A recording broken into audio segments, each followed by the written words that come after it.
हमें फंक्शन दिया हुआ है F x fourth power of sine inverse mod sine x plus cos inverse mod cos x. अब range निकालनी है तो एक बार डोमेन पर भी नजर डालने की डोमेन कहां से कहां तक होगी। अब जो साइन इनवर्स साइन एक्स है, sign inverse mod sine x, यहां तो एक्स कुछ भी रियल नंबर हो सकता है और यहां पर भी एक्स कोई भी रियल नंबर हो सकता है। तो अब इतने सारे रियल नंबर को लेकर तो रेंज को हमें थोड़ा सा सोचना पड़ेगा कि हमें इसकी रेंज कैसे निकालनी है। पर हम एक अच्छी चीज ये जानते हैं कि जो मॉड साइन एक्स और मॉड कॉस एक्स है, ये दोनों पीरियोडिक फंक्शन है और इसी के साथ sign inverse mod sine x plus cos inverse mod cos x वो भी पीरियोडिक बन जाएंगे। तो जो मॉड साइन एक्स है, अगर हम इसके पीरियड को देखें, mod sine x and mod cos x दोनों के पीरियड पाई है। अगर मैं पीरियड की बात करूं तो अगर मैं 0 से पाई में इसकी रेंज निकाल लूं तो वही वैल्यूज मुझे पाई से 2 पाई, वही वैल्यूज मुझे 2 पाई से 3 पाई में रिपीट होते हुए मिलेगी। तो अब मैं काम करता हूं, 0 से लेकर पाई में फंक्शन की रेंज निकाल लेता हूं। अब 0 से पाई में यदि देखें तो जो साइन एक्स है वो तो हमेशा पॉजिटिव है, पर कॉस एक्स जो है वो 0 से पाई में फर्स्ट क्वाड्रेंट में पॉजिटिव और सेकंड क्वाड्रेंट में नेगेटिव है। तो 0 से पाई को ब्रेक कर देते हैं दो इंटरवल्स में, एक 0 से पाई बाई 2 ले लेते हैं और एक पाई बाई 2 से पाई ले लेते हैं।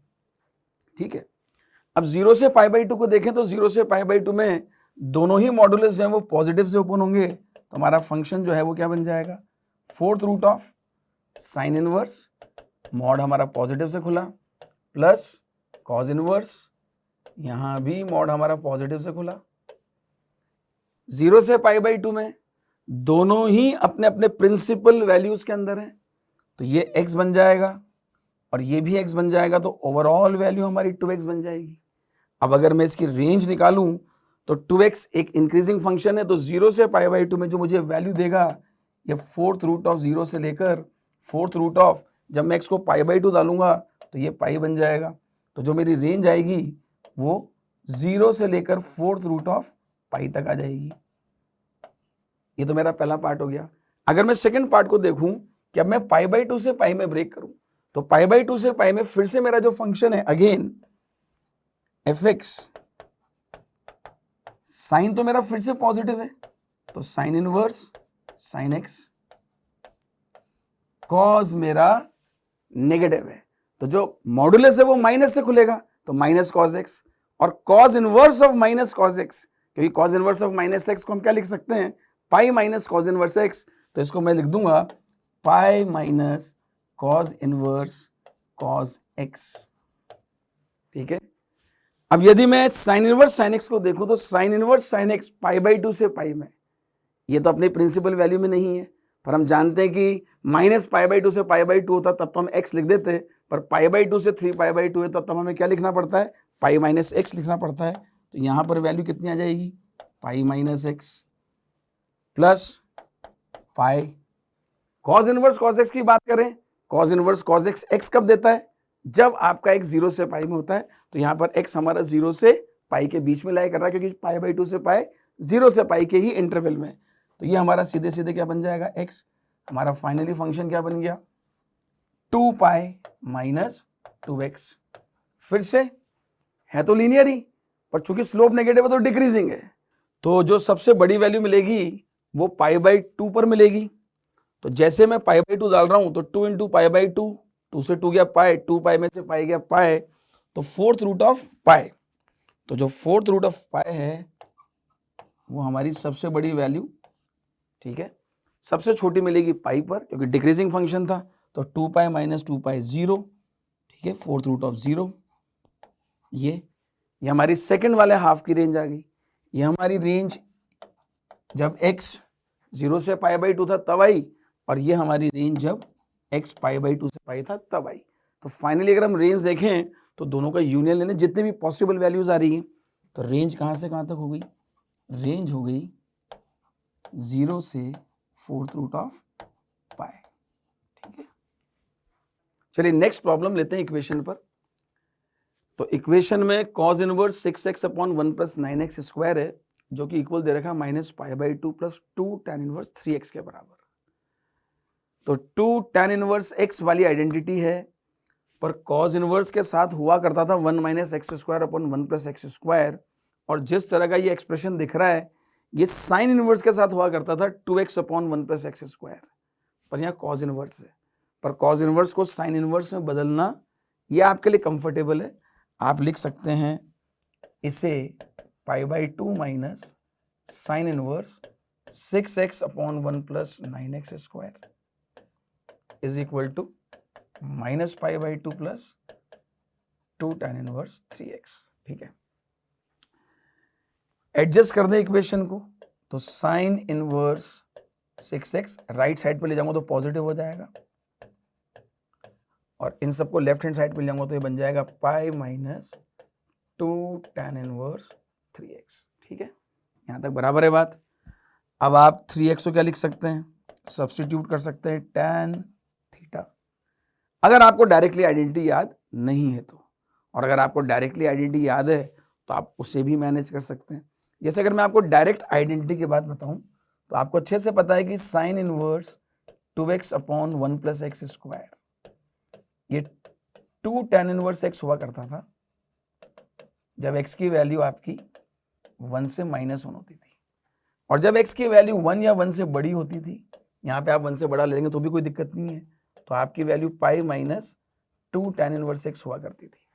अगर आप यह आइडेंटिटी जानते हैं तो आप डायरेक्टली इसका आंसर लिख सकते हैं, पर जो बच्चे इस आइडेंटिटी को याद नहीं रख पाते उन्हें प्रोसेस भी पता है कि 3x को यदि मैं tan थीटा से सब्स्टिट्यूट करूंगा तो ये मेरा बन जाएगा sine inverse 2 into tan theta 1 plus tan square theta is equal to pi minus 2 tan inverse tan theta. ये बन जाएगा आपका pi. tan inverse tan theta को थीटा तभी लिख सकते हैं जब थीटा आपका प्रिंसिपल वैल्यूज के बीच में, दैट इज माइनस π/2 से π/2 के बीच में, जो कि ऑब्वियसली है। यहाँ पर थीटा जो है वो स्टैंडर्ड माइनस π/2 से π/2 होगा। तो जो राइट साइड है tan इनवर्स tan थीटा, उसको तो थीटा लिखने में हमें कोई आपत्ति नहीं है, तो वो बन जाएगा 2 थीटा। जो लेफ्ट हैंड साइड है वो आपकी साइन इनवर्स साइन 2 थीटा है। अब आप यही चाह रहे हैं ना कि यार ये पाई माइनस 2 थीटा कैसे बने, तो पाई माइनस 2 थीटा के लिए यहाँ पर अगर आप चाहें तो फिर से एक बार ग्राफ देख सकते हैं साइन इनवर्स साइन एक्स का। अगर आप साइन इनवर्स साइन एक्स के ग्राफ को देखें तो जब तक आपकी वैल्यू π/2 है, 3π/2 है, तो यहां तो आप सीधे x लिखते थे साइन इनवर्स साइन एक्स को।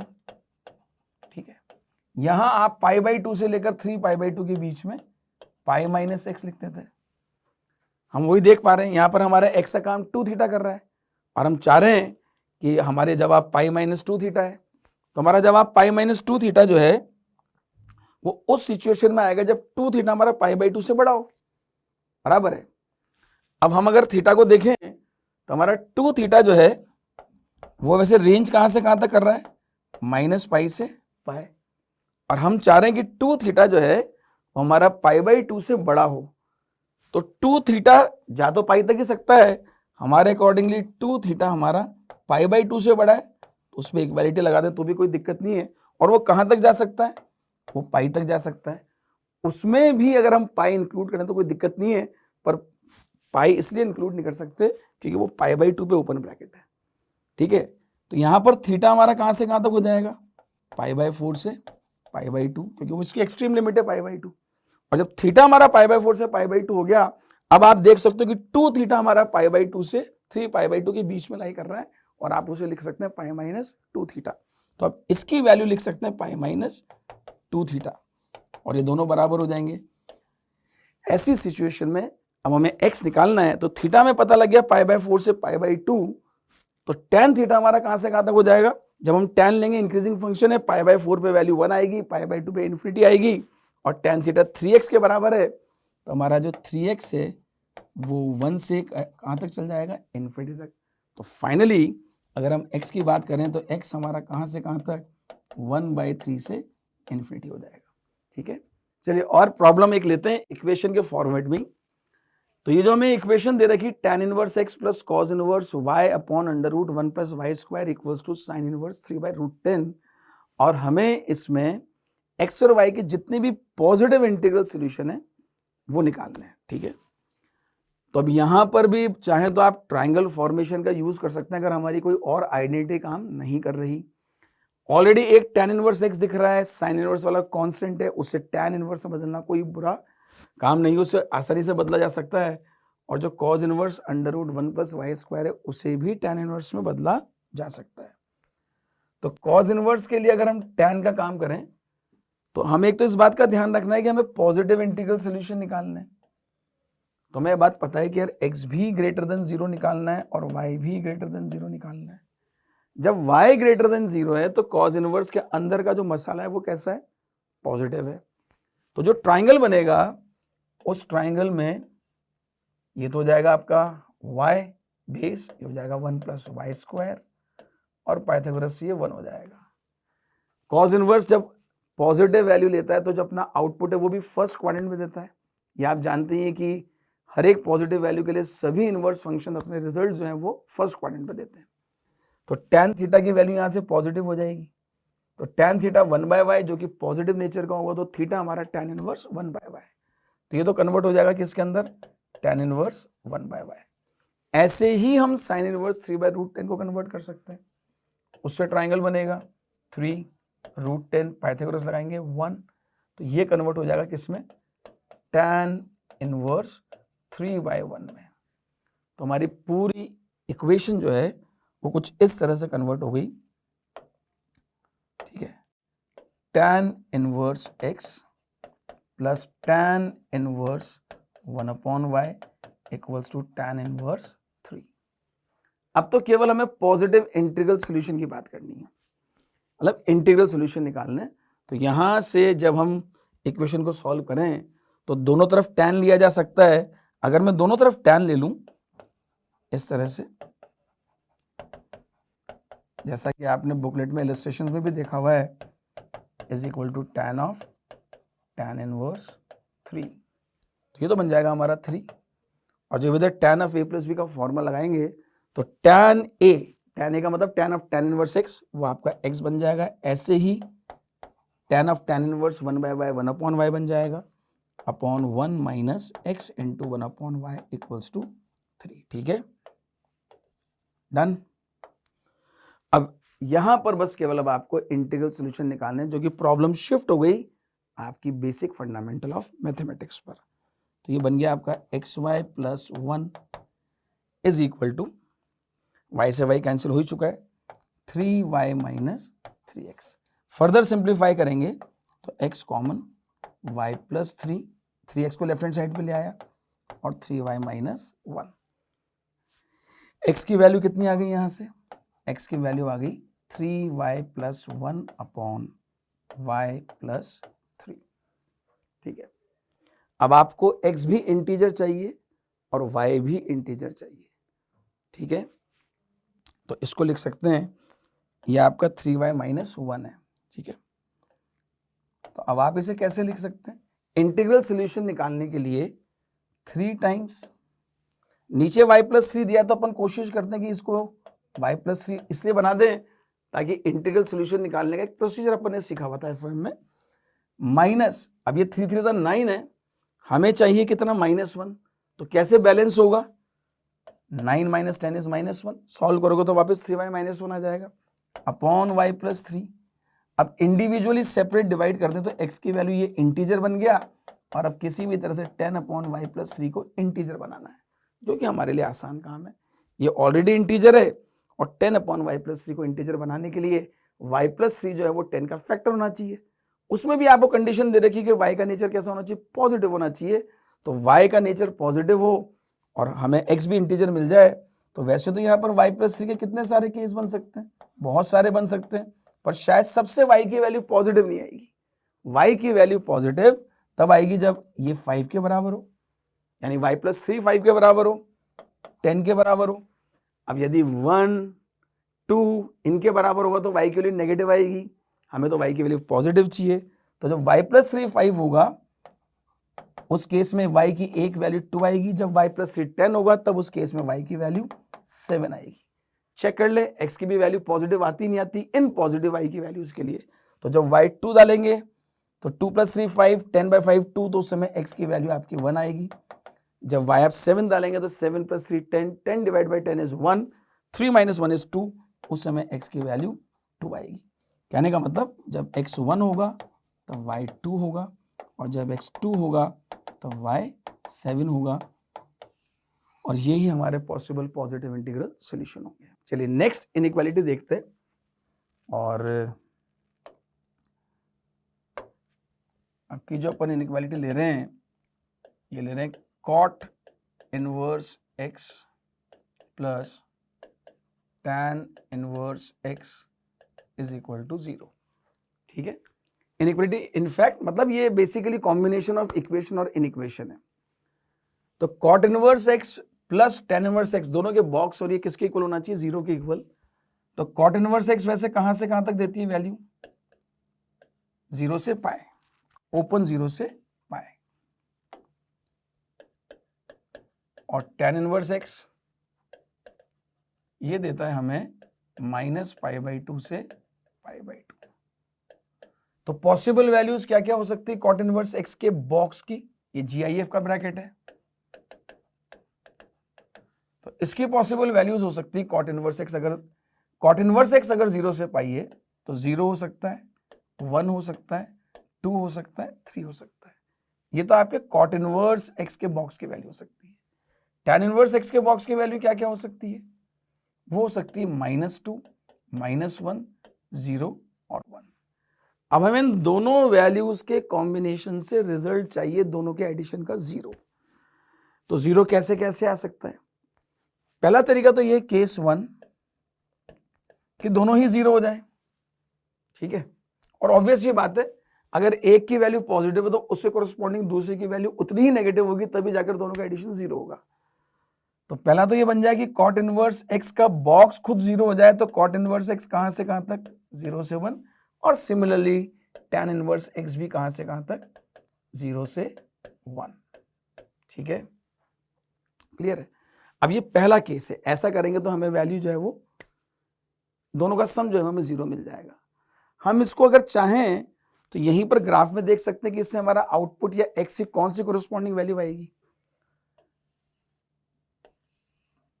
हम अगर आपसे कहीं cot इनवर्स x आपको ग्राफ आता ही नहीं आता, तो डेफिनेटली आपको cot इनवर्स x का ग्राफ अच्छे से आता है। 0 से ये पाई है, और यहाँ π/2 है।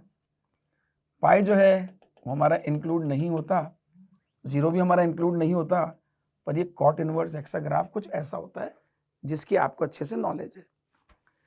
अगर मैं tan इनवर्स x को देखूं तो यहाँ -π/2 है, यहाँ पे भी आपकी लाइन कुछ ऐसी डॉटेड होगी।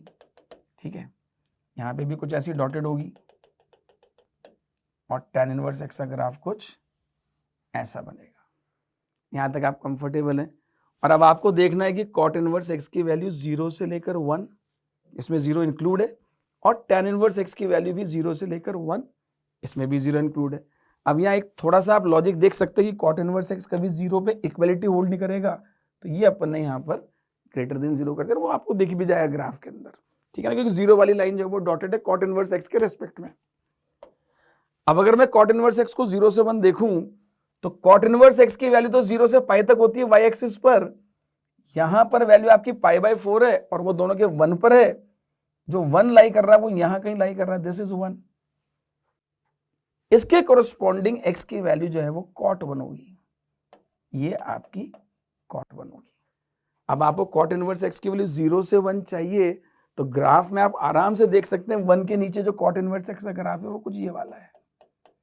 ठीक है, इसी तरह से tan इनवर्स x की वैल्यू आपको 0 से 1 चाहिए, तो tan इनवर्स x को देखें तो यहां पर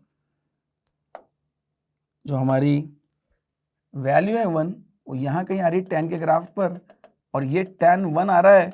हमें 1 से छोटी वैल्यू चाहिए 0 तक, तो हमें ये वाला ग्राफ दिख रहा है, ये वाला ग्राफ, और हमें इन दोनों के कोरस्पॉन्डिंग जो x की वैल्यूज हैं वो ऐसी वैल्यूज चाहिए जिससे हमारी ये इनइक्वालिटीज सेटिस्फाई हो। तो वो x की वैल्यूज हम देख सकते हैं कहां से कहां के बीच में मिल रही है, cot 1 से लेकर tan 1 के बीच में। बराबर है बात यहां तक? और हमें दिख रहा है कि 1 पे इंक्लूड नहीं हो रहा है, 1 नहीं होना चाहिए, तो दोनों ब्रैकेट हमारे जो है cot 1 tan 1 के वो ओपन होंगे। तो पहले वाले केस का जो हमारा आंसर है वो कहाँ से कहाँ तक आ जाएगा, cot 1 से लेकर tan 1 तक। ये पहला केस था। बिल्कुल इसी तरह से हम और भी जो पॉसिबल केस होंगे उसको देख सकते हैं।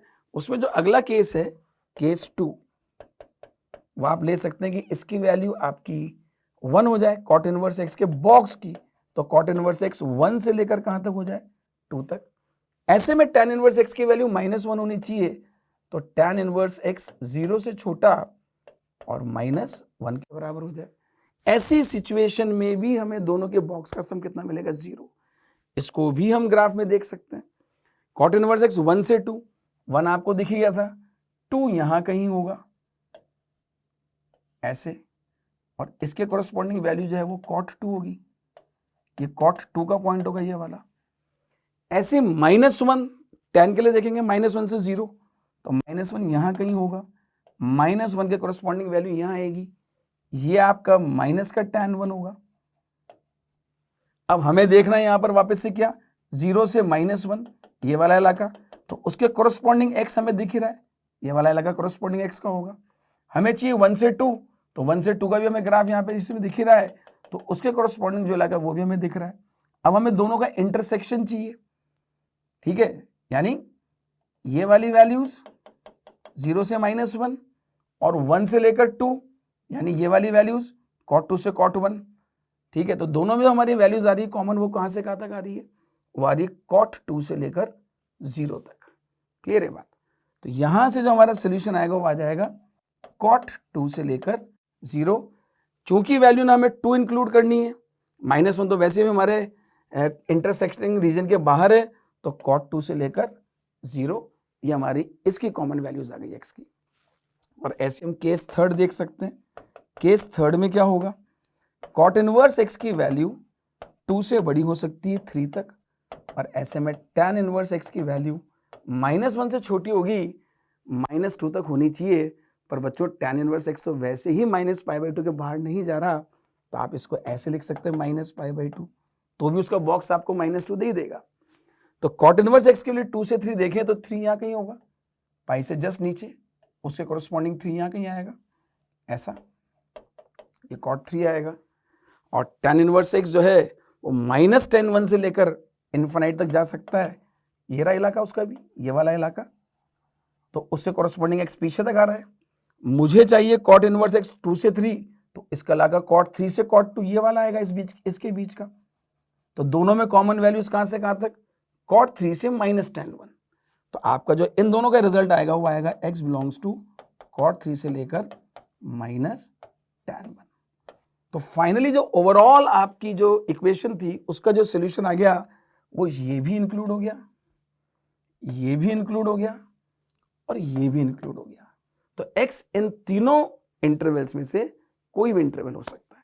चलिए नेक्स्ट क्वेश्चन देखते हैं बच्चों। इस प्रॉब्लम में हमें x की रेंज दे रखी है 0 से 1/√2, कुछ विशेष कारण रहा होगा रेंज देने का, और एक कंडीशन दे रखी है sin inverse x upon alpha बराबर cos inverse x upon beta. तो हमसे वैल्यू पूछिए sin 2π alpha upon alpha plus beta in terms of x, ठीक है।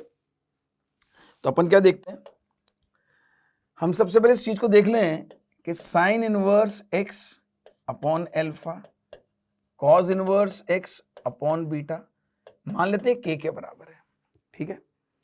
तो यहां से पता चल जाता है कि sin इनवर्स x हमारा k अल्फा हो गया और cos इनवर्स x हमारा k बीटा हो गया। तो यहां पे सबसे जो की पॉइंट था वो एक आइडेंटिटी हमें दिख जाती है sin इनवर्स x और cos इनवर्स x को लेकर। तो sin inverse x plus cos inverse x जो है वो π/2 होता है, ऐसा हम जानते हैं, दिस इज π/2। तो हमारा जवाब आ गया k alpha plus k beta is π/2, और यहां से k कॉमन ले लें तो k की value pi upon 2 times alpha plus beta, तो उससे ये भी पता चल जाएगा कि पाई अपॉन अल्फा प्लस बीटा को हम 2k लिख सकते हैं, ठीक है। अब हमें वैल्यू निकालनी है किसकी, हमें वैल्यू निकालनी है sine of 2π alpha upon alpha plus beta. हम यहां पर pi upon alpha plus beta की वैल्यू 2k डाल सकते हैं, तो तो इसको हम ऐसे लिख सकते हैं साइन 2 अल्फा और पाई अपॉन अल्फा प्लस बीटा की वैल्यू 2k, तो ये हो जाएगा आपका 2 alpha into 2k is sine 4k alpha. अब साइन 4k अल्फा को x के टर्म्स में लिखने के लिए साइन 4k अल्फा लिखा जा सकता है 2 sine 2k alpha into cos 2k alpha. Half angle में अपन ने कन्वर्ट कर दिया, पर हमारे पास तो वैल्यू अगर हम देखें sine inverse x k alpha है, तो हमें पूरे सिस्टम को 2k अल्फा में नहीं k अल्फा में कन्वर्ट करना पड़ेगा। तो ये बन जाएगा हमारा 2 अगेन साइन 2k अल्फा को 2 साइन फिर से half angle k alpha into cos k alpha और कॉस 2 अल्फा को 1 minus 2 sign square k alpha. अब जहां जहां साइन k अल्फा होगा उसको तो हम x लिख ही सकते हैं, पर हमारा इशू है कि अब हम कॉस k अल्फा को क्या लिखें। तो जो cos k अल्फा है उसमें हमें एक चीज बहुत क्लियरली पता है कि जो हमारा k अल्फा है, क्योंकि हमें देखना है cos k अल्फा की वैल्यू में पॉजिटिव लिखनी है कि नेगेटिव लिखनी है। तो x की रेंज हमें 0 से 1/√2 दे रखी है, तो साइन इनवर्स में जब x की रेंज 0 से 1/√2 डालेंगे तो k अल्फा का नेचर साफ पता लगता है कि वो 0 से 45 डिग्री के बीच में, और 0 से 45 डिग्री के बीच में हमारा जो cos k अल्फा होगा वो भी पॉजिटिव होगा। बस इसी एक इशू के कारण हमें x की रेंज दे रखी थी। तो यहां पर जब हम वैल्यू सब्स्टिट्यूट करेंगे 2 दिस इज 2, ये तो x बन गया। अब cos k अल्फा की वैल्यू पॉजिटिव आएगी और उसको लिख सकते हैं under root of 1 minus sine square k alpha, so that will be under root of 1 minus sine square k alpha को लिख देंगे x स्क्वायर, क्योंकि साइन k अल्फा की वैल्यू x है, into 1 minus 2x square. Got it. और finally और थोड़ा simplify करते हैं तो 4x under root 1 minus x square और 1 माइनस 2x स्क्वायर। ठीक है बच्चों, चलिए और एक प्रॉब्लम लेते हैं। नेक्स्ट प्रॉब्लम के अंदर हमें इसकी वैल्यू कैलकुलेट करनी है। तो है तो ये सिंबल, ये ट्रायंगल के ही प्रॉपर्टी पे प्रॉब्लम है, ट्रायंगल फॉर्मेशन पर। बस इसके अंदर जो इंपॉर्टेंट चीज है वो ये है ब्रैकेट। ये जितने भी आपको कर्ली ब्रैकेट्स दिख रहे हैं सारे कर्ली ब्रैकेट्स फ्रैक्शनल पार्ट हैं। तो किसी भी जगह का फ्रैक्शनल पार्ट किस तरह से ओपन होगा केवल उस पर हमें फोकस करना है। ठीक है, तो यहां पे सबसे पहला ही इश्यू यह है कि tan इनवर्स 1/3 के फ्रैक्शनल पार्ट को कैसे लिखना है, क्योंकि हमें फ्रैक्शनल पार्ट ऑफ x जो है वो x तभी होता है जब x खुद 0 से 1 के बीच में लाई कर रहा है।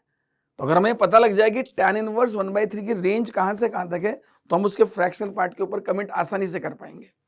तो हम क्या देख रहे हैं कि जो 1/3 है इसकी वैल्यू 0 से तो बड़ी है, 1/3 0.3 के आसपास होता है, 0.33 के आसपास।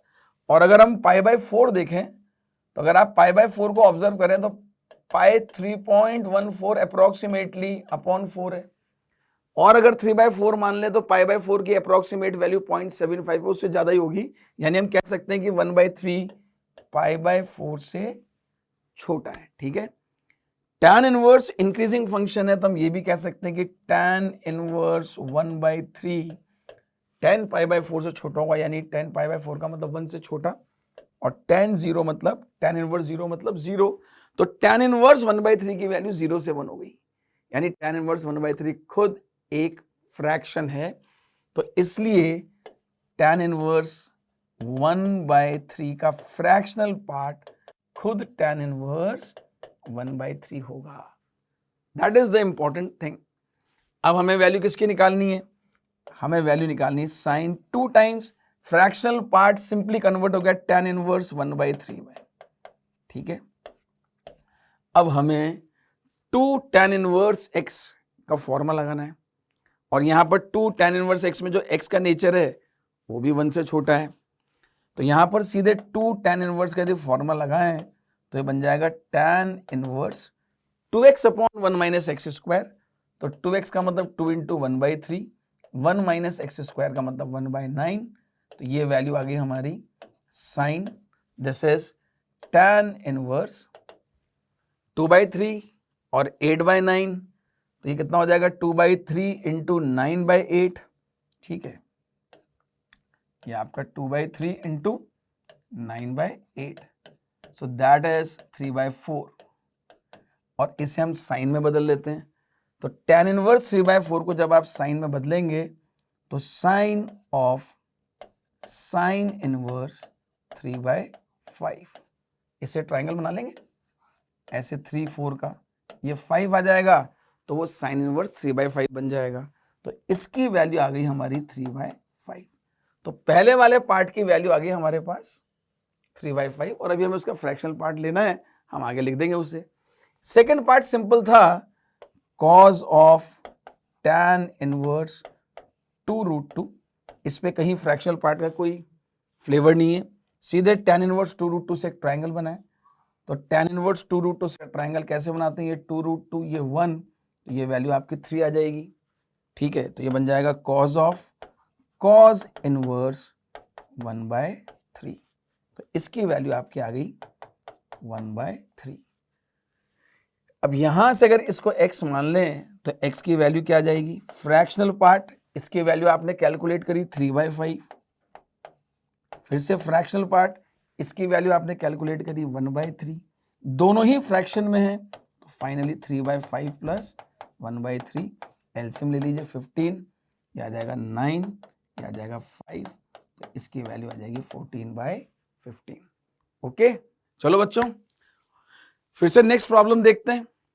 यहां पर हमें एक फंक्शन दिया हुआ है इनवर्स के फॉर्म में, cot inverse x² plus 4x plus α² minus 3α। ये फंक्शन जो है ये डिफाइन किया है r से लेकर 0 to π/2, 0 पर ओपन ब्रैकेट है, π/2 पे क्लोज ब्रैकेट है।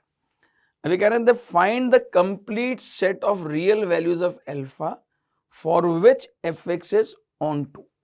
ठीक है, तो अब यहां पर आपको दोनों चीजों का ध्यान रखना है, एक तो आपको ऑन टू की डेफिनेशन पता होनी चाहिए और दूसरा आपको इनवर्स फंक्शन के बारे में नॉलेज होनी चाहिए। अब ऑन टू का मतलब ये कि सारी रियल वैल्यूज लेगा और जो आपका कोड डोमेन है 0 से π/2 वो सारी वैल्यूज देना भी चाहिए, यानी आपकी जो रेंज है वो ओपन 0 से π/2 क्लोज पूरी होनी चाहिए, तब जाकर आपका फंक्शन जो है ये ऑन टू होगा। तो अब हम सबसे पहले देखेंगे जो हमारा cot इनवर्स है वो ले तो सारे रियल नंबर रहा है, उसमें तो कोई इश्यू नहीं है, सारे रियल नंबर लेना उसको अलाउड है क्योंकि डोमेन ही सारे रियल नंबर है। पर अब देना चाहिए रेंज, तो रेंज के लिए अपन एक काम करें, cot इनवर्स क्या क्या ले जिससे हमें उसकी रेंज जो है वो 0 से π/2 क्लोज मिल जाए। तो अगर मैं cot के ग्राफ को देखूं तो cot इनवर्स x देख कहां से कहां तक सकता है, 0 से पाई पर ओपन, 0 पर भी ओपन, हाँ या ना, π/2। cot इनवर्स एक डिक्रीजिंग फंक्शन, तो ग्राफ ऐसा बन रहा है। ठीक है, अब मुझे cot इनवर्स और ये कुछ मसाला है यहां पर, इसका आउटपुट मिलना चाहिए मुझे कहां तक, π/2 से 0, ऐसा मिलना चाहिए। डिक्रीजिंग फंक्शन है तो मुझे सबसे बड़ी वैल्यू π/2 जो कि कहां पे मिल रही है, 0 पे मिल रही है, और जैसे जैसे मैं 0 से आगे चलूंगा वैसे वैसे मुझे वैल्यू जो है, मतलब जैसे जैसे मैं 0 से आगे इन्फिनिटी की ओर चलूंगा तो मुझे वैल्यू 0 की ओर, 0 की तरफ मिल रही है। यानी जो cot इनवर्स x है ये उसका आउटपुट है, ये वाला इलाका उसका आउटपुट है, तो मुझे ये आउटपुट चाहिए और इस आउटपुट का मतलब मुझे ये वाला डायरेक्शन देखना है कि मुझे 0 से लेकर π/2 तक वैल्यूज तब मिलेगी जब मैं x की वैल्यूज ये वाली डालूंगा। ठीक है ना, तो π/2 मुझे मिल जाएगा 0 पर और 0 मुझे मिल जाएगा इन्फिनिटी पर, यानी cot इनवर्स x के अंदर का जो मसाला है ना ये वाला, ये आपको कहां से कहां तक देना चाहिए, ये हमें 0 से लेकर कहां तक मिलना चाहिए, इन्फिनिटी तक। अगर cot इनवर्स x के अंदर ये वैल्यूज आ गई तो वो अपनी रेंज डेफिनेटली कहां से कहां तक दे देगा, 0 से π/2। इसका मतलब इसके अंदर का जो फंक्शन है, जो मसाला है वो क्या है, x² plus x plus α² minus 3α। इसकी जो वैल्यू होनी चाहिए वो 0 से लेकर कहां तक होनी चाहिए, इन्फिनिटी। ये तो हो गया इनवर्स का काम कि इनवर्स ने अपनी बात कह दी। अब इसके बाद क्वाड्रेटिक को अपना काम करना है। तो ये इक्वेशन आपको दिख रहा है क्वाड्रेटिक है और इस क्वाड्रेटिक की वैल्यू, अब इनफैक्ट वैल्यू नहीं, रेंज आपकी 0 से बड़ी होनी चाहिए, 0 से लेकर इन्फिनाइट इसकी रेंज होनी चाहिए, यानी इसकी मिनिमम वैल्यू 0 होनी चाहिए और मैक्सिमम ये इन्फिनाइट तक जाना चाहिए। तो इसकी मिनिमम वैल्यू 0 कब मिलेगी, तो हमें पता है कि किसी भी क्वाड्रेटिक की मिनिमम वैल्यू कैसे निकालेंगे। तो मिनिमम वैल्यू की अगर बात करें तो -d/4 है, ये माइनस d का मतलब यहाँ पर आपका 4x है, एक्स स्क्वायर प्लस 4x है, ठीक है।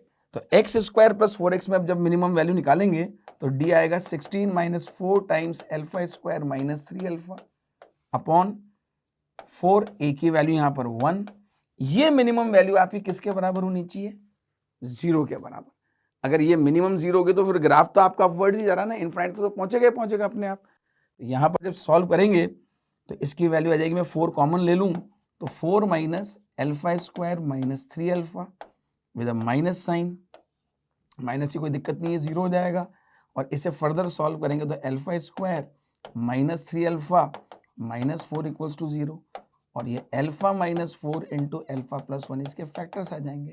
तो यहां से एल्फा की हमें 2 वैल्यू मिलेगी, एक तो 4 और एक माइनस 1। ये वो वैल्यूज है एल्फा की जिसके लिए हमारा फंक्शन जो है वो ऑन टू हो जाएगा, ठीक है। चलिए और एक एस्टिमेशन को लेकर प्रॉब्लम देखते हैं। इस तरह का फ्लेवर एडवांस के अंदर भी पूछा हुआ है। यहां पर हमें 2 एक्सप्रेशंस दिए हुए हैं, एक ए और एक बी, और हमें बताना है कि ए और बी में से कौन बड़ा है, ठीक है। तो सबसे पहले ए को कैलकुलेट करते हैं। ए जो है ये है आपका 2 tan इनवर्स 2 रूट 2 माइनस 1। अगर 2 रूट 2 माइनस 1 की अप्रोक्सीमेट वैल्यू देखें तो रूट 2 का मतलब 1.41 माइनस 1, दैट बिकम्स 2.82 माइनस 1, और 2.82 में से 1 गया तो 1.82। तो जो 1.82 है इसे अगर हम कंपेयर करें तो 1.82 की वैल्यू रूट 3 से बड़ी है, क्योंकि रूट 3 तो 1.73 है, और जब 1.82 की वैल्यू रूट 3 से बड़ी है तो फिर tan inverse 1.82 tan inverse root 3 से बड़ा होगा। tan इनवर्स रूट 3 का मतलब π/3, ठीक है। तो ये वैल्यू π/3 से बड़ी हो गई, और a जो है वो 2 tan इनवर्स है, तो a जो है वो 2 tan इनवर्स 1.82 ये बड़ा हो गया 2π/3 से। यानी ये चीज तो क्लियर होगी कि a की वैल्यू 2π/3 से बड़ी है, ठीक है। b को चेक करें। अगर b के बारे में देखें तो b को कहां से कहां तक पहले थोड़ा सा सिंप्लीफाई कर सकते हैं।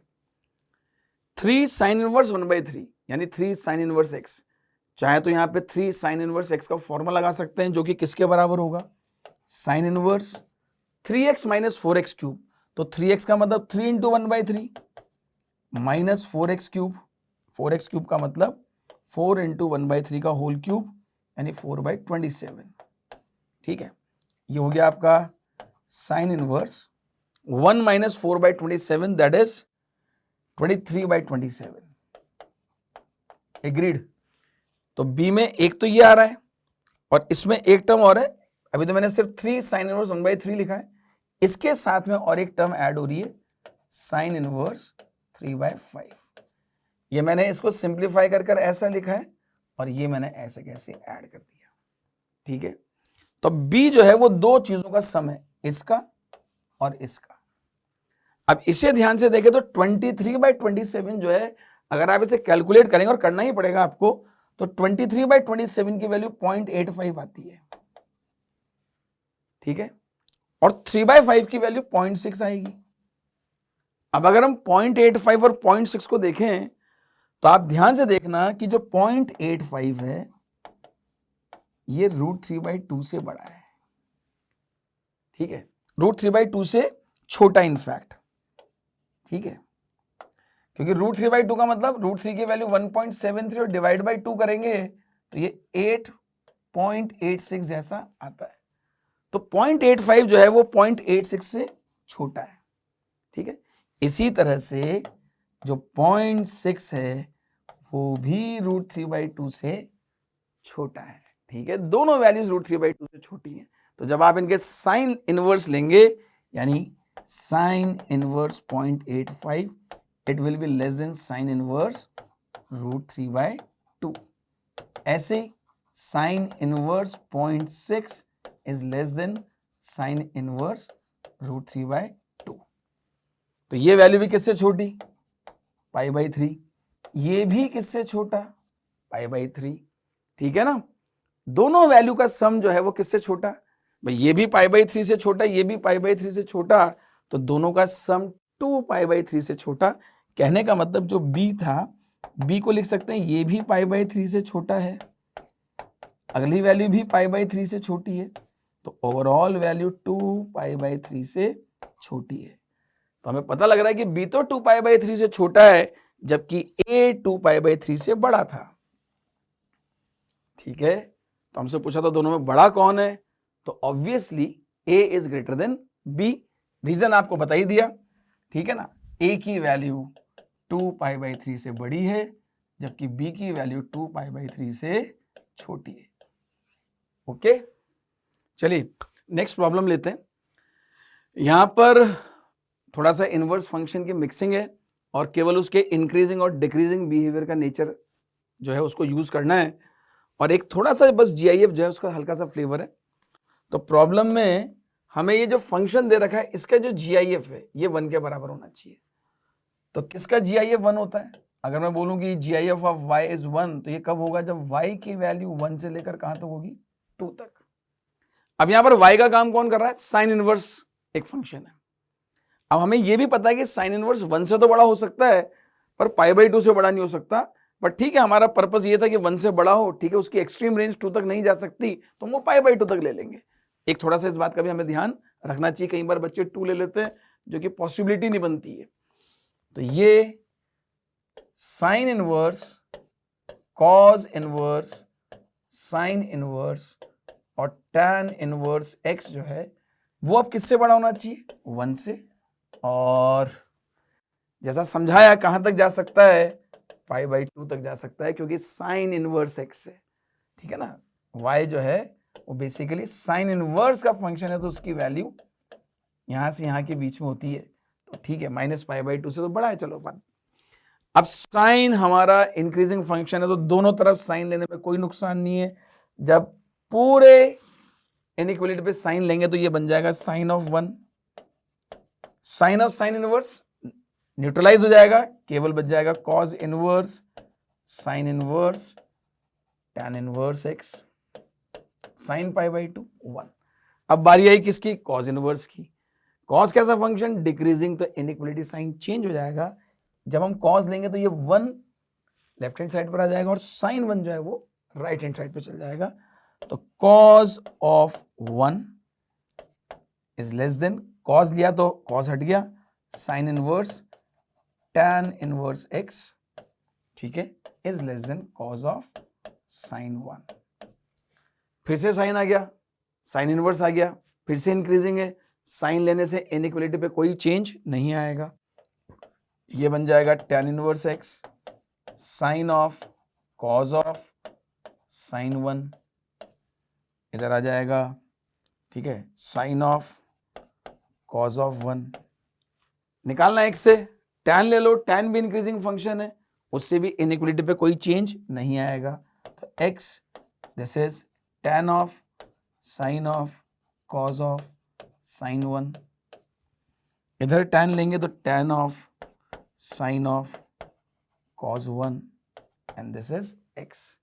तो जो रेंज आ गई x की, दोनों तरफ इक्वालिटी है, तो x belongs to tan of close bracket है sine of cos of 1 comma tan of sine cos of sine 1, ठीक है, ऐसा।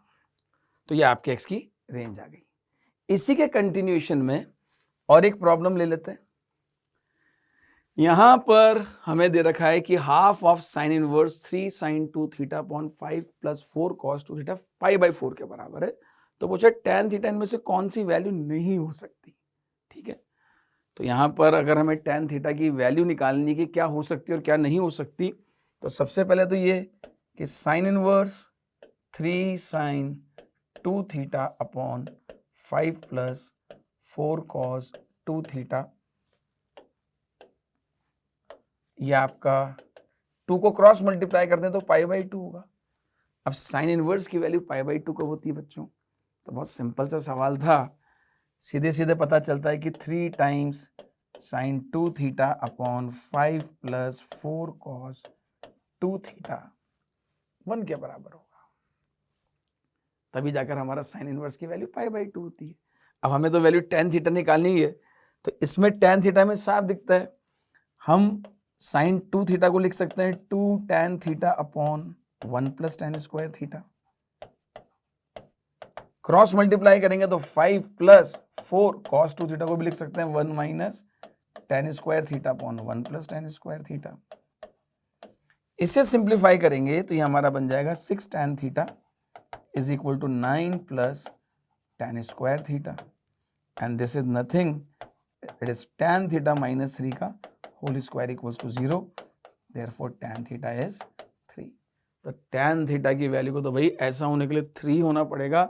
वो क्या क्या नहीं हो सकती, तो वो 1 नहीं हो सकती, वो 7 नहीं हो सकती और वो 9 नहीं हो सकती, tan थीटा की वैल्यू क्योंकि 3 है। ठीक है, चलिए नेक्स्ट प्रॉब्लम लेते हैं। ये समीशन ऑफ सीरीज की प्रॉब्लम है जिसका बेसिस जो है वो tan inverse x minus Y upon 1 plus x Y वाला फॉर्मूला हुआ करता था। तो वही चीज यहाँ पे क्रिएट करनी है, पहले इसको हमें सुटेबल बनाना है। तो सबसे पहले यहाँ पर क्या है, एक सिग्मा तो हमें यहाँ पर इनबिल्ट दिया हुआ है, that is sigma 2k minus 1, जहां पर k की वैल्यू 1 से लेकर r दे रखी है। ये क्या चीज दिख रही है आप लोगों को, ये ऑड नेचुरल नंबर का सम है। तो जो ऑड नेचुरल नंबर का सम है वो हमें डायरेक्टली पता होता है कि अगर हमारे पास n ऑड नेचुरल नंबर है तो उसका सम n स्क्वायर होता है।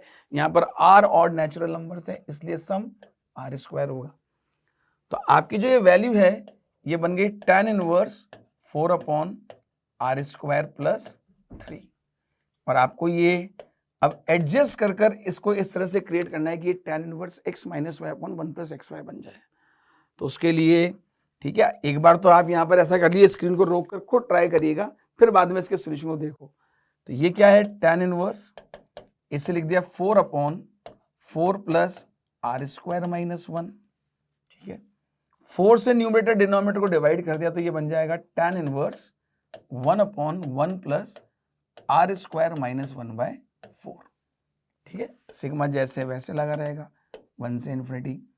ठीक है, r इक्वल्स टू 1 से, अब ये आराम से 2 में स्प्लिट होते हुए दिख रहा है, this is r equals to 1 to infinity tan inverse, this is 1 plus r plus 1/2 into r minus 1/2, and this is r plus 1/2 r minus 1/2। तो ये आपका बन जाएगा tan inverse r plus 1/2 minus tan inverse r minus 1/2। Sigma लगाना है। ठीक है, r की वैल्यू 1 से लेकर इन्फिनाइट चलना है।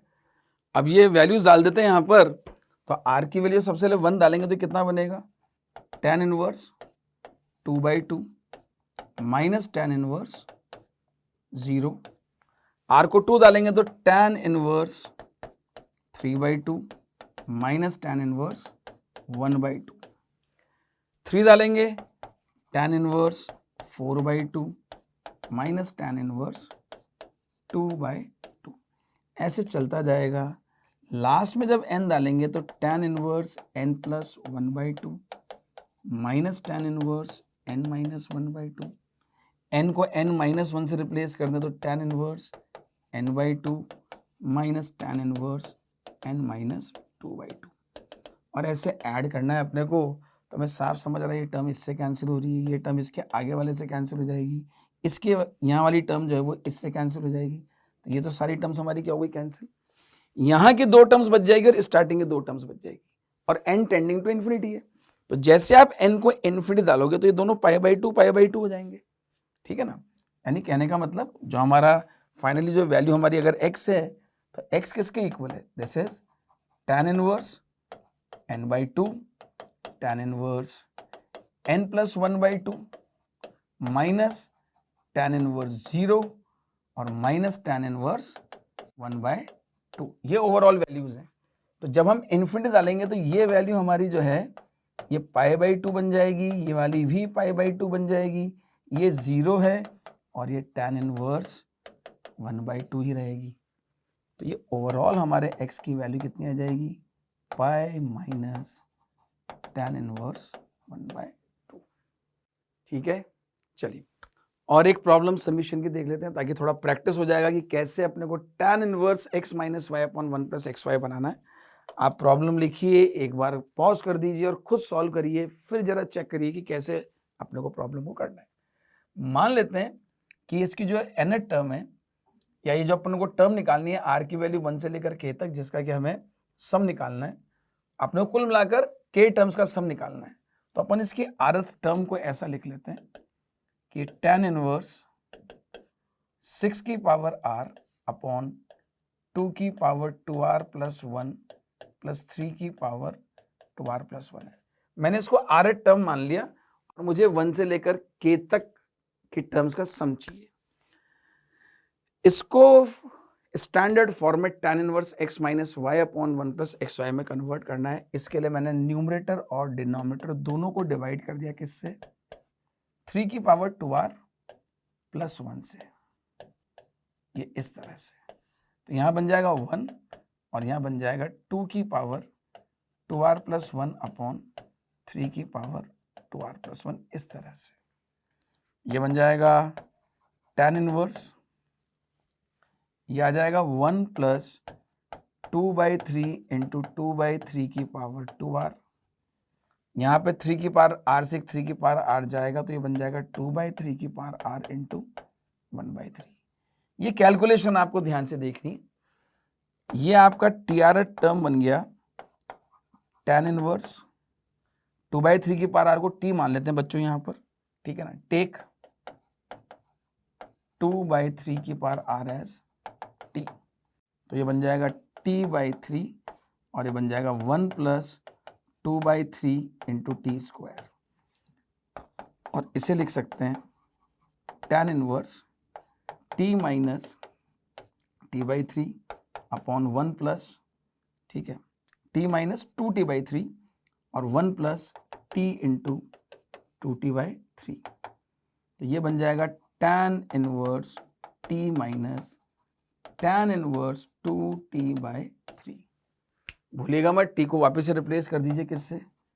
tan इनवर्स 2/3 की power r minus tan inverse 2/3 की पावर, ये r प्लस 1 हो जाएगा, क्योंकि t को आप रिप्लेस कर रहे हैं 2/3 की पावर r से। तो ये आपकी rth टर्म बन गई। अब जो आपने rth टर्म निकाली, आपको सम ऑफ k टर्म्स निकालना है। तो rth टर्म आपकी tan इनवर्स 2/3 की power r minus tan inverse 2/3 की power r plus 1। First term tan inverse 2/3 minus tan inverse 2/3 का square. Second term tan inverse 2/3 का स्क्वायर माइनस tan इनवर्स 2/3 की power 3। चलता जाएगा k टर्म्स तक का सम tan इनवर्स 2/3 की पावर k, ठीक है, माइनस tan इनवर्स 2/3 की पावर k प्लस 1। तो k टर्म्स का सम, तो अगर मुझे sk निकालना है तो ये टर्म यहाँ पर कौन कौन सी टर्म हमारी कैंसिल हो रही है, ठीक है, हमारी 2/3 के स्क्वायर से 2/3 का स्क्वायर कैंसिल होती जाएगी इस तरह से। So we are left with tan inverse 2/3 minus tan inverse 2/3 की पावर k प्लस 1, ठीक है, ये ऐसे। अब हमें इन्फिनिटी का सम चाहिए बच्चों, तो s इन्फिनिटी जब डालेंगे तो ये तो tan इनवर्स 2/3 रहेगा। यहाँ पर 2/3 1 से छोटा है और 1 से छोटी के पावर इन्फिनिटी 0 हो जाएगा। So this will become tan inverse 0 जब आप k को इन्फिनिटी डालेंगे। तो आपके s इन्फिनिटी की वैल्यू कितनी आ गई? tan इनवर्स 2/3, और उसे आप चाहें तो cot इनवर्स 3/2 भी बोल सकते हैं, ठीक है। चलिए नेक्स्ट प्रॉब्लम देखें। तो इसमें क्या करते हैं, प्रॉब्लम आप पढ़ लें, इसको केवल एक पॉलिनोमियल के फॉर्म में लिखना है अल्फा और बीटा के, ठीक है, क्लियर है बात। तो थोड़ा सा सिंप्लीफिकेशन करने का हमें स्टार्टिंग हमें पता लग जाए तो हम क्या कर सकते हैं कि tan inverse alpha by beta को हम थीटा मान लेते हैं। इसे थीटा अगर माने तो यहां से एक बात तो पता लग गई कि tan थीटा की वैल्यू अल्फा बाई बीटा आ गई, ठीक है ना। अब मुझे इसको tan inverse beta by alpha भी लिखना है, क्योंकि यहाँ पे बीटा बाई अल्फा है। मैं सबसे पहले करता हूँ, इसको लिखता हूँ pi by 2 minus cot inverse alpha by beta equals to theta. तो tan inverse alpha by beta को cot inverse alpha by beta लिखने में मुझे इससे दिक्कत नहीं, क्योंकि मुझे अल्फा बीटा दोनों पॉजिटिव दिए हुए हैं, ठीक है। ये बन गया पाई बाई 2, और अब इसको लिख सकता हूं tan inverse beta by alpha, फिर से कॉट को मैंने बदल दिया इक्वल्स टू थीटा। तो यहां से tan inverse beta by alpha की value pi by 2 minus theta, ठीक है। और half of tan inverse beta by alpha की value pi by 4 minus theta by 2। ये मेरा रिक्वायरमेंट है जो मुझे जरूरत पड़ेगी, जिससे मैं इसको आसानी से कन्वर्ट कर पाऊंगा, ठीक है। अब हम क्या देख रहे हैं, मैं वैल्यू सब्स्टिट्यूट करता हूं, बीटा क्यूब बाई 2, ठीक है, cosec square half tan inverse beta by alpha किसके बराबर, pi by 4 minus theta by 2 plus alpha cube by 2 sec square theta, क्योंकि इसको थीटा माना है, इनफैक्ट थीटा बाई 2 हो जाएगा, ठीक है। अब इससे लिख सकते हैं beta cube by 2 cosec square pi by 4 minus theta by 2 को साइन में बदल देते हैं, sine square pi by 4 minus theta by 2 plus alpha cube by 2, इसे लिख देते हैं 1 upon cos square theta by 2, ठीक है। अब ध्यान से जो चीज इंपॉर्टेंट है वो ये है कि मैं 2 साइन स्क्वायर अल्फा को भी डबल एंगल में कन्वर्ट कर सकता हूं, और मैं 2 कॉस स्क्वायर थीटा बाई 2 को भी डबल एंगल में कन्वर्ट कर सकता हूं। डबल एंगल का मतलब हमें बात पता है कि 2 कॉस स्क्वायर थीटा बाई 2 को 1 प्लस कॉस थीटा लिखा जा सकता है। इसी तरह से साइन के एंगल को भी हम डबल में कन्वर्ट कर सकते हैं। तो ये बन गया मेरा अल्फा क्यूब, और जो 2 कॉस स्क्वायर थीटा बाई 2 है उसे लिख दिया 1 प्लस कॉस थीटा, ठीक है। इसी तरह से बीटा क्यूब, और जो 2 साइन स्क्वायर थीटा बाई 2 है, ये 2 साइन स्क्वायर, इसका एंगल का डबल कर देंगे अपन, तो 1 माइनस कॉस, एंगल का डबल करेंगे तो पाई by 2 minus theta, pi by 4 minus theta by 2 का डबल करेंगे तो पाई बाई 2 माइनस थीटा। तो ये बन जाएगा beta cube upon 1 cos pi by 2 minus theta is sine theta, and this is alpha cube upon 1 plus cos theta. यहां तक आपका एक्सप्रेशन कवर्ड हो गया। अभी करना कुछ नहीं है, जो tan थीटा बराबर अल्फा बाई बीटा दिया हुआ है, ठीक है, इससे एक ट्राइंगल बना सकते हैं, ये अल्फा ये बीटा और ये under root alpha square plus beta square, और वैल्यू सब्स्टिट्यूट कर दें किसकी, साइन थीटा की और कॉस थीटा की। कहने का मतलब ये बन जाएगा beta cube 1 minus sine theta की वैल्यू कितनी, alpha upon under root alpha square plus beta square. इसी तरह से अल्फा क्यूब कॉस थीटा की वैल्यू कितनी, beta upon under root alpha square plus beta square. अब यहां से थोड़ा सा स्मार्ट कैलकुलेशन की जरूरत है और कुछ नहीं, ठीक है। तो ये आप चाहें तो इसको अपन आगे ले लें, ये बन जाएगा अपना है beta cube upon 1 minus alpha upon under root alpha square plus beta square plus alpha cube upon 1 plus beta upon under root alpha square plus beta square. ये बन गया बीटा क्यूब, ये ऊपर चल जाएगी टर्म पूरी, root alpha square plus beta square दोनों से, तो पूरे से बाहर आ जाएगा, that is under root alpha square plus beta square.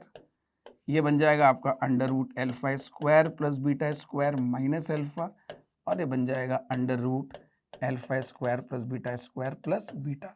Rationalise कर दें इंडिविजुअली तो केवल कैलकुलेशन का पार्ट है बच्चों, beta cube upon beta square, यहां पर आ जाएगा under root alpha square plus beta square plus alpha, थोड़ा सा कैलकुलेशन, इसको रैशनलाइज किया है, प्लस अल्फा क्यूब, यहाँ अल्फा स्क्वायर बच जाएगा, और ये आ जाएगा under root alpha square plus beta square minus beta, ठीक है। बीटा स्क्वायर से बीटा, अल्फा स्क्वायर से क्यूब, अल्फा कैंसिल हो गया, फाइनली ये बच गया beta into under root alpha square plus beta square plus alpha beta plus alpha times under root alpha square plus beta square minus alpha beta. थोड़ा सा calculation को ध्यान से देखना बस, ठीक है।